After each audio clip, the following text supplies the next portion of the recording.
আসসালামু আলাইকুম প্রিয় দর্শক। অন্য মঞ্চের আমাদের আজকের আলোচনায় অতিথি হিসেবে আছেন। নমস্কার, আমি তরুণ ঘোষ। হাদি হত্যাকাণ্ড নিয়ে এখন নতুন মোড় নিচ্ছে। আপনারা অনেকেই হয়তো জানেন না এবং আমিও জানতাম না।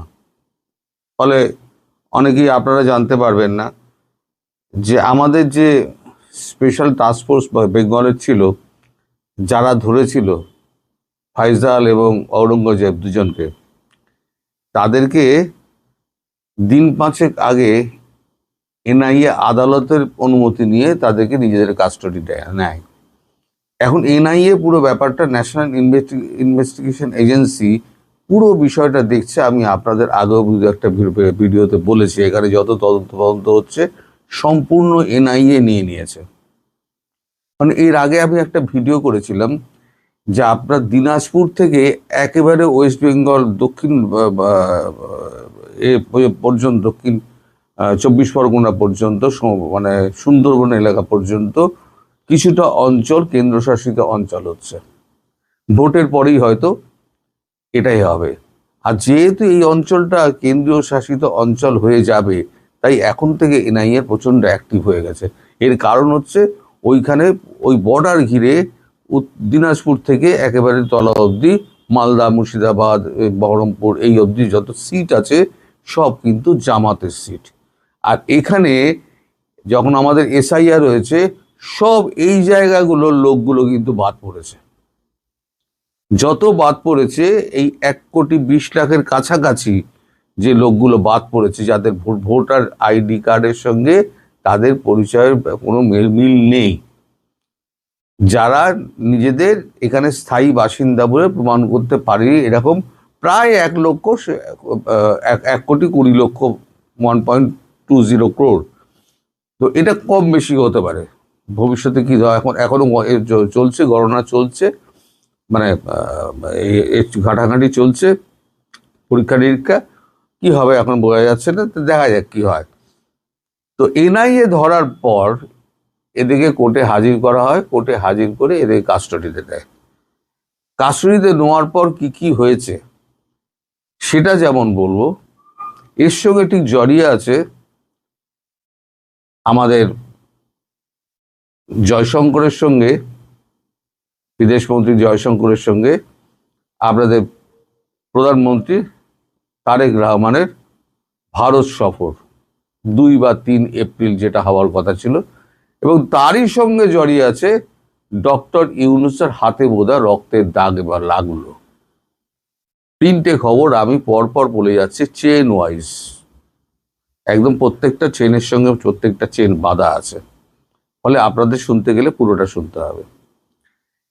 এনআইএ এর কাছে 5 দিন আগে যখন হেফাজতে যায়, এনআইএ একটা সফট ট্রিটমেন্ট দেয়, বিশেষ করে ফাইজালকে। গুলিটা চালিয়েছিল ফাইজাল, সে নিজে স্বীকার করেছে ফাইজাল গুলি চালিয়েছিল 160 করে। তো মানে ম্যাজিস্ট্রেট যখন গিয়েছিলেন জেলে, সেখানে 160 করে তিনি দিয়েছিলেন। এবার 160 করে যা যা বলেছে, তারপরে এনআইএ হাতে পাওয়ার পর এনআইএ ট্রিটমেন্টটা একটু অন্যরকম, ভিন্ন ধরনের ট্রিটমেন্ট হয় এনআইএর। সেই ট্রিটমেন্টটা মানে আমি একটা উপমা দিতে পারি আপনাদের। কখনো ধরুন শিঙি মাছের, মাগুর মাছের চৌবাচ্চা হাত পা বেঁধে শুইয়ে দিল, ভাবুন কি অবস্থা হবে।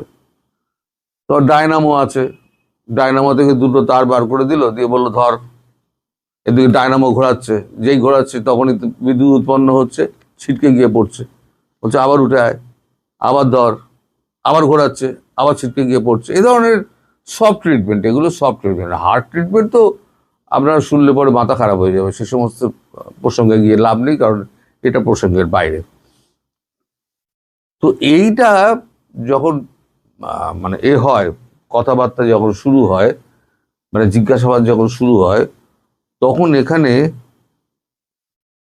মানে ওদের তদন্তে যেটা উঠে আসে, ওদের বক্তব্য অনুযায়ী, সেখানে মগবাজার বলে একটি জায়গা আছে, মগবাজারে জামায়াতের একটা অফিস আছে। মগবাজারে জামায়াতের অফিসে আপনার এই মারা যাওয়ার, হাদি মারা যাওয়ার ঠিক 10 দিন আগে একটা মিটিং হয়েছিল। সেই মিটিংটা হয়েছিল মগবাজার জামায়াতের অফিস। সেখানে এনসিপির লোকেরা ছিলেন, এনসিপির ছেলেরা ছিলেন, বিশেষ করে নাহিদ এবং ওই 26 অক্ষরের যে বালটি আছে কি ভূঁইয়া, আসিফ মাহমুদ সবজি ভূঁইয়া, এখন মনে পড়ে গেছে, আর 26 অক্ষর নাম আগে মনে রাখতে পারতাম না। আর ছিলেন প্রধান উপদেষ্টার দুজন প্রতিনিধি, একজন হচ্ছেন ফারুকি আর একজন হচ্ছেন রিজওয়ানা ম্যাম। এনারা এই সবাই মিলে এই একে আপনার এই ফয়জালকে তারা বলে এমন একটা কিছু করো যাতে মানে ভোটটা স্থগিত হয়ে যায় এবং লাশ ছাড়া এই বাংলাদেশ কিন্তু অশান্ত হবে না। আর বাংলাদেশ যদি অশান্ত না হয় বাংলাদেশ, তাহলে কিন্তু ভোট পেছানো সম্ভব নয়। আর ভোট যদি না পেছায় তাহলে পরে এই আমরা সরকারে থাকতে পারবো না, আর তোমাদেরও নিরাপত্তা কিছু দিতে পারবো না। এর সঙ্গে জড়িয়ে আছে আপনার ডিসেম্বর, মনে থাকতে পারে ডিসেম্বরে প্রয়াত জাপানের প্রধানমন্ত্রী সিনজো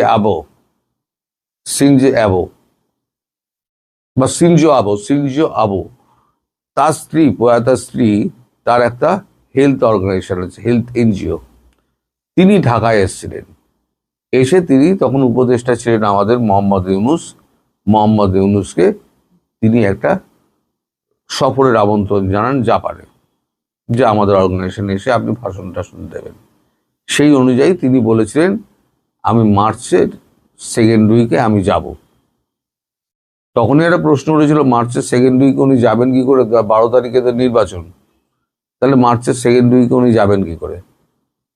কিন্তু তিনি এ নিয়ে কোনো উচ্চবাচ্চা করেননি। তিনি জানতেন যে নির্বাচনটা আমাকে কোনোভাবে ঠেকাতে হবে, ফলে হাদিকে মারাটা খুব জরুরি ছিল। হাদিকে মেরেছে এই ফয়জাল, বাইক চালিয়েছে হচ্ছে অরঙ্গজেব। ফয়জালের সঙ্গে আগে তার পরিচয় ছিল, ফয়জাল সঙ্গে সঙ্গে যাচ্ছিল, হঠাৎ বন্দুকটা বার করে দাঁড়া করে মেরে দেয়।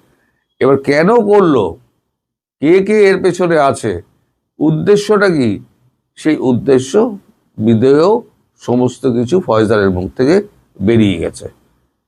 এবার যখন গতকালকে তাকে আদালতে প্রেজেন্ট করা হয়েছে, তার আগে তাকে বলা হয়েছে তুমি যা এখানে আমাদের লিখে দিলে, যা তোমার এখানে লেখা হয়েছে, সই হয়েছে, এর বাইরে তুমি যদি একটা কথা বলো তাহলে সোজা নিয়ে গিয়ে এনকাউন্টার করে দেবো, একটা বনে জঙ্গলে এনকাউন্টার সুন্দরবনে নিয়ে গিয়ে করে দেবো, যেখানে তোমার বাঘে খেয়ে নেবে, তোমার দেহাংশও পাওয়া যাবে না, আর এদেশে তোমার কেউ নেই, তুমি মানে বেড়া টপকে এসছো এখানে অবৈধভাবে, তোমায় কেউ সরকারিভাবে তোমার দেহ দাবিও করতে পারবে না। সুতরাং বুঝতে পারছো, আমাদের কথা যদি শোনো তাহলে পরে প্রাণে বাঁচবে, আর হয়তো তোমরা যা বিচার হবে তোমার বাংলাদেশে বিচার হবে, সেখানে যা ম্যানেজ করার তোমরা করবে। আর যদি আমাদের হাতে মুক্তি পেতে হয় তাহলে পরে যা তুমি লিখেছো সেটাই গিয়ে তোমায় আদালতে বলতে হবে। ভারতের উদ্দেশ্য হচ্ছে এই ইউনুস অ্যান্ড কোম্পানি এবং এই যে জামাত এবং এই চক্রটা আছে, এই চক্রটা ভারত বিদ্বেষী কাজ করতে গিয়ে এবং নিজেদের দখলে বাংলাদেশটাকে রাখতে গিয়ে কি কি চক্রান্ত করেছিল সেটা ইন্টারন্যাশনাল মিডিয়ার সামনে তুলে ধরা। এটাই কিন্তু ভারতবর্ষ করবে, ইন্টারন্যাশনাল মিডিয়ার সামনে করবে, কিন্তু এখনো অপেক্ষা করছে। কেন অপেক্ষা করছে, এবার সে প্রসঙ্গে আসি। আপনাদের আমি অনেক আগে বলেছিলাম যে 2 অথবা 3 এপ্রিল আমাদের জয়শঙ্করের সঙ্গে প্রধানমন্ত্রীর সঙ্গে দেখা করতে আসতে পারেন তারেক রহমান। এখন সেই রকম কথাবার্তা চলছে, এটা বহু আগে বলেছিলাম, একটা কথাবার্তা চলছে। তারেক রহমানকে আমন্ত্রণ জানিয়েছেন প্রধানমন্ত্রী নরেন্দ্র মোদী এবং সাদর আমন্ত্রণ জানিয়েছেন। তারপর দিন যায়, এর মধ্যে মানে যতগুলো শর্ত ছিল সেই শর্ত থেকে কিন্তু বিএনপি ধীরে ধীরে ধীরে ধীরে সরছে। কোনো শর্তই কিন্তু ভারতবর্ষের মানছে না, একটা চোখে ধুলো দেওয়ার ব্যাপার করছে।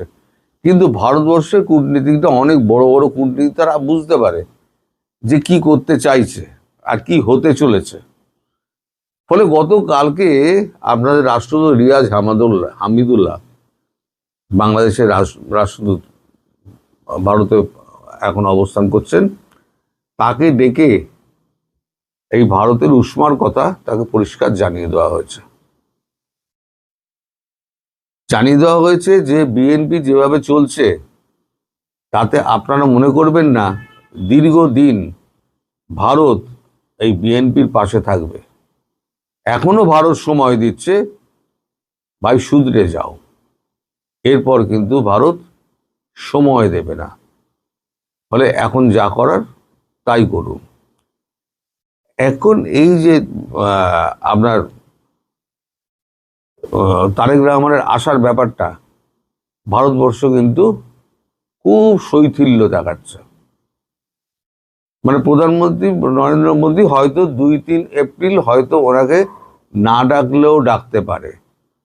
কারণ যদি আপনি আমার কথা না শোনেন, আমার পরামর্শ অনুযায়ী যদি আপনি না চলেন, আপনাকে যে কারণে আপনার বাংলাদেশে ফিরিয়ে আনা হলো, যে 10টি কারণে মানে পয়েন্টে আপনি সই করলেন, সেইগুলো যদি আপনি অমান্য করেন, তাহলে পরে আপনাকে আমরা সাহায্য করব কেন, কোন পরিপ্রেক্ষিতে সাহায্য করব, সেটা কিন্তু একটা বড় প্রশ্ন হিসেবে দেখা দিয়েছে। ফলে তারেক রহমানের এই 2-3 এপ্রিল ভারতবর্ষের সফর কিন্তু এখনো পর্যন্ত অনিশ্চিত।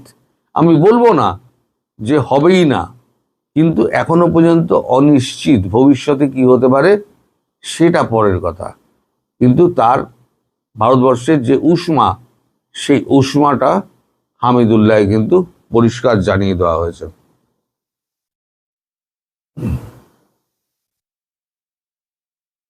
হ্যাঁ, এবার যে প্রসঙ্গটা আসছিলাম সেটা হচ্ছে, এতদিন ডক্টর ইউনূস তিনি সমস্ত কিছু বকলমে কাজ করেছেন, সব বকলমে কাজ করেছেন। এখানে ফেসে গেছেন কি কারণে? এখানে রিজওয়ানা ম্যাডাম এবং এই যে ফারুকি, এই ফারুকিটাকে আমি ধরতে পারলাম না, এই ফারুকি, এরা দুজনে একেবারে পরিষ্কার ওকে নাম করে বলেছিলেন যে ইউনূস সাহেব এটা চান, বাংলাদেশকে অশান্ত করতে গেলে স্যার বলেছেন যে এইটা তোমায় করতে হবে, এর জন্য তোমায় এত টাকা দেওয়া হবে, কত অ্যামাউন্ট আমি জানি না, এর জন্য এত টাকা দেওয়া হবে এবং বর্ডার পার করে দেওয়ার ব্যবস্থাও আমরা করে দেবো, তুমি শুধু কাজটি করবে, কাজটি করে বর্ডার পার হয়ে যাবে, বাকি ব্যবস্থা আমরা করে দেবো, বিজিবিকে দিয়ে আমরা ব্যবস্থা করে দেবো। এই যে কথাটা বলেছেন, সেই কথাটা কিন্তু লেখা হয়েছে। ডক্টর মোহাম্মদ ইউনূস তিনি নির্দেশ দিয়েছিলেন থ্রু রিজওয়ানা ম্যাডাম, রিজওয়ানা হাসান এবং ফারুকি, তার নাম মানে টাইটেল আমি জানি না, শুধু ফারুকির নামটা জানি। আর এনসিপির ওই 2 পোলা, একটা হচ্ছে নাহিদ আর একটা হচ্ছে গিয়ে ওই 26 অক্ষর, আবার নাম ভুলে গেলাম। তো আপাতত একদিন যা চলছিল তাতে কিন্তু হাতে রক্তের দাগ লাগেনি, বদনামটা হয়েছে। এবার কিন্তু ইউনূসের হাতে কিন্তু রক্তের দাগ লাগতে চলেছে। ফলে ইউনূস চারদিক দিয়ে কিন্তু ঘেরা পড়ছে। ইউনূসের কাছে কিন্তু বেশি সময় নেই। আমি বলেছিলাম ইউনূসের বিচার হবে ওইখানে আইসিটিতে, ওই আদালতে, ওখানেই তার চরম শাস্তি হবে। সেই দিকেই যাচ্ছে, আপনারা শুধু ধৈর্য ধরে অপেক্ষা করুন। আর বিএনপির ওপরে ভারতবর্ষ আস্তে আস্তে আস্থা হারিয়ে ফেলছে। তার বিনিময়ে, তার প্রতিদানে কি হতে পারে বাংলাদেশে, সেটা আপনারা আন্দাজ করে নিন যে ভারতবর্ষ কি করলে বাংলাদেশের কি বিপদ হতে পারে। সবাই ভালো থাকবেন, সুস্থ থাকবেন, সাবধানে থাকবেন। নমস্কার।